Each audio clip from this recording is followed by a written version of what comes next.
The draft started before the bombing of Pearl Harbor, causing America to mobilize and forever changing campus life.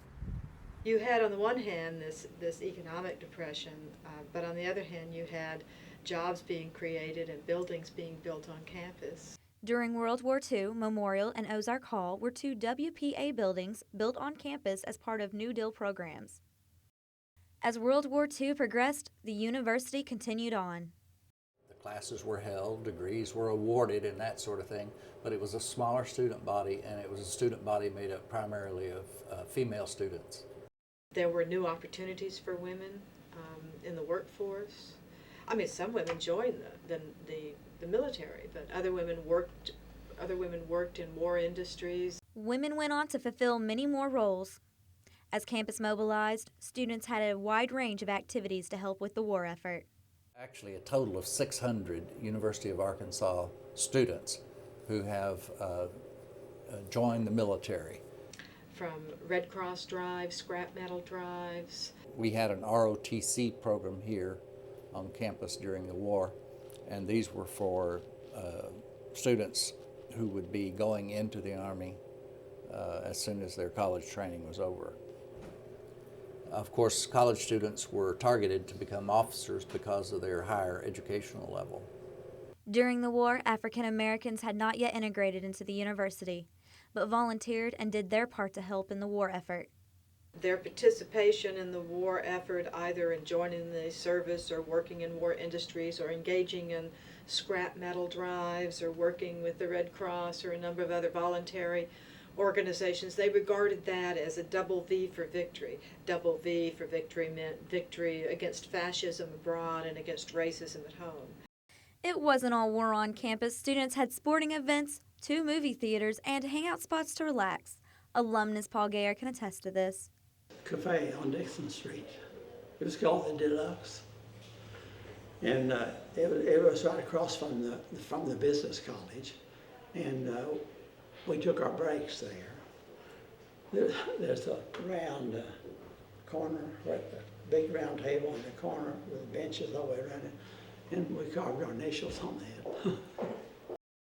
Enjoying themselves while off duty here on campus undergoing training. Athletic event, I assume a football game, with large numbers of soldiers, probably home on leave, enjoying the event. Walter J. Lemke did more than establish the School of Journalism. He produced Uncle Walt's newsletter during the war to keep soldiers and alumni around the world connected to Arkansas. He tells these soldiers what's going on here at the University of Arkansas, but he also tells them about what's going on with other soldiers around the world. Lemke is famous. He was quite an entrepreneur and quite a character, but that newsletter was a way for those soldiers far afield. This is from a member of the Navy Seabees. He's on a jungle island in the Pacific, and he writes, "I arrived at my tent last night about 2 miles. After 2 miles of mud and tears, I fell down twice to find your newsletter. So at 2 o'clock in the morning, I read it by the light of my special Seabees lamp. Honestly, that's the first time in weeks that I have been full of the joy of living." Mr. Lemke is letting those students know that their former president of the university has been elevated to the Senate of the United States. The barracks built on campus were named after the University Medal of Honor winners or those who had died in a great act of bravery during the war.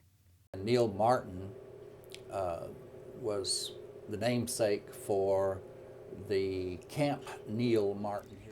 Behind me are the remnants of Camp Neil Martin, named after the first Arkansas soldier to die in the line of duty. They were used to house military personnel and GIs returning from World War II. The university put up temporary housing to take care of this huge influx of students. The university did not have nearly enough dormitories to house all these people. Plus, many of them were married, and some of them had children. The GI Bill made it possible for veterans to go to school with the aid of the federal government, changing the local landscape and the student body. These were not typical students. They were a little older. They had been in military service. Their lives had been on the line every day. And so they came to school with a different attitude, different set of expectations, much more practical. That was a great help to a lot of people, and everybody was anxious to get in and do something. One famous GI named Silus Hunt made Southern history as the first African American to attend the University of Arkansas in 1948, setting in motion a new age of race relations. Reporting for On the Hill, I'm Holly Dilliplane.